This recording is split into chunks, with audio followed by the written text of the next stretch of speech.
Olá, irmãos e irmãs, hoje terça-feira, estamos iniciando um novo dia com esse programa, Uma Palavra para o Seu Dia.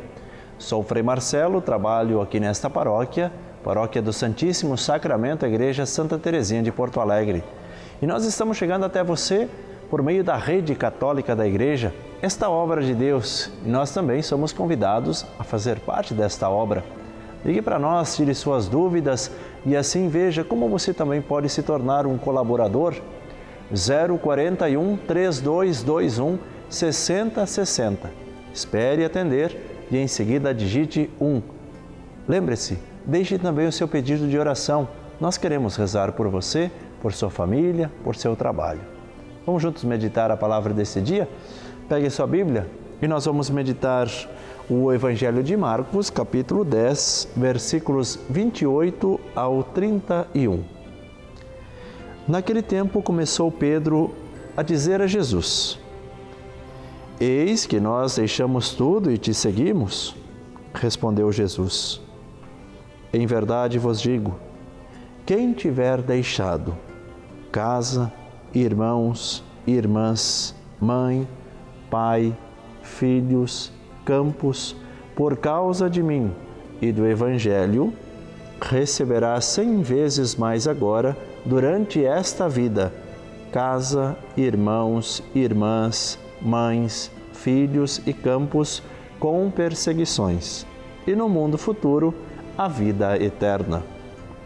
Muitos que agora são os primeiros serão os últimos, e muitos que agora são os últimos serão os primeiros. Palavra da salvação, glória a vós, Senhor. Vamos juntos meditar o Evangelho deste dia.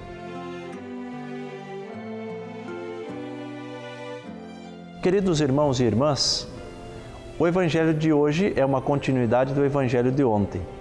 E ontem nós lembrávamos daquele jovem rico que se aproximou de Jesus e Jesus fez a proposta a ele de vender todos os seus bens, entregar aos pobres e assim seguir Jesus.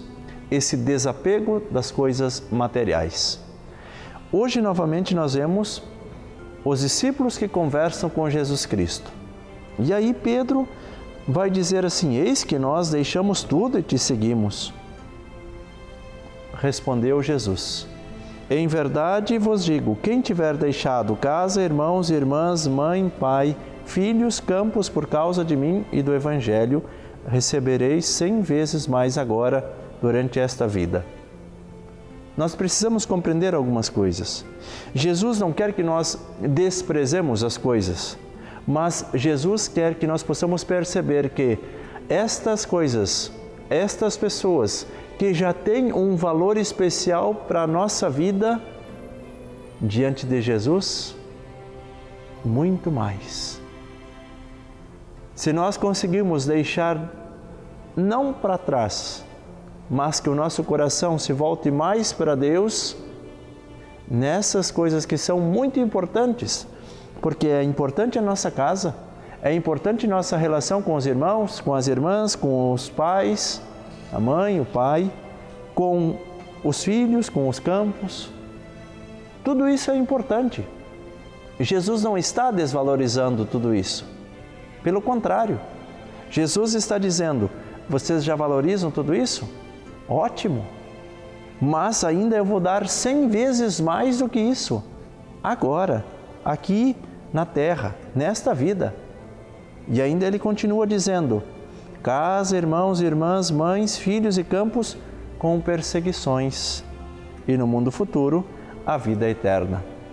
Porém, para que nós possamos entender esse texto, nós precisamos voltar àquilo que Jesus nos apresenta como causa desta entrega.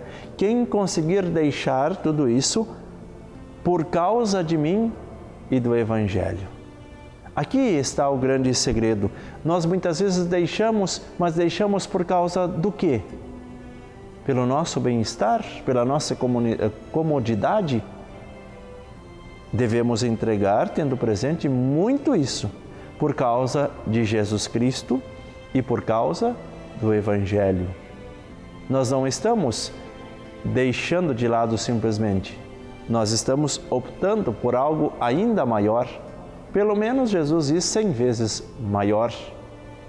E nós precisamos compreender, porque no mundo nós temos as perseguições, nós temos as nossas dificuldades, mas Jesus, a única coisa que pode nos garantir é a vida eterna. Cuidado quando nós fazemos a nossa oração a Deus pedindo coisas.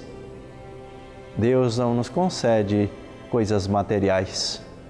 Deus nos concede aquilo que nós estamos necessitando, mas nós precisamos ter muito presente que muito mais do que uma casa, um carro, um bom emprego, um bom salário, Ele nos concede a vida eterna, que é o mais importante.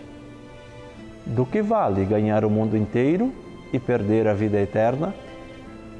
Por isso nós precisamos compreender tudo isso que Jesus vai nos falando. O conteúdo da nossa oração muitas vezes é de pedidos. Pedir coisas e às vezes coisas materiais. Cuidado com esse tipo de oração.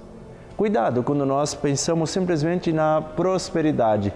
Devemos sim pensar, lutar para conseguir as coisas, mas não deve ser essa a centralidade da nossa fé e é o motivo da nossa oração. Quando nós nos dirigimos a Deus, nós devemos dizer para Deus: faça-se em mim segundo a tua vontade. Se essa for a sua vontade, então que seja feito. Caso contrário, não. Devemos nos afastar das coisas que nos afastam de Deus. Devemos nos afastar das coisas que nos prendem a uma realidade puramente material, onde nos escraviza e não deixa o nosso pensamento livre para nós pensar nas coisas de Deus, onde nos aprisiona, fecha o nosso sentimento, o nosso coração e não deixa ele se abrir para a graça de Deus. Finalzinho do texto. Muitos que agora são os primeiros serão os últimos. Muitos daqueles que pensam que possuem já a salvação, que possuem tudo, que possuem a felicidade, muitos desses que acham que estão prontos, cuidado, poderão ser os últimos. Mas muitos também dos que agora são os últimos serão os primeiros. Os últimos da sociedade, quem são? Os excluídos, os pobres, aqueles que vivem a humildade, vivem a fé, vivem a simplicidade. Muitos desses que são considerados os últimos aos olhos humanos, para Deus, são considerados os primeiros. Vamos pensar um pouco sobre isso e vamos ver o que é que nós estamos pedindo para Deus. Busquemos sempre mais viver a vida eterna na graça de Deus, viver nesta alegria eterna, nesta morada eterna onde Deus prepara um lugar para cada um de nós. O Senhor esteja convosco, Ele está no meio de nós. Deus Todo-Poderoso, por intercessão de Nossa Mãe do Céu, a Virgem Maria, abençoe a cada um de vós, abençoe as vossas famílias, Pai, Filho e Espírito Santo. Amém. Bom dia a todos. Até o próximo programa.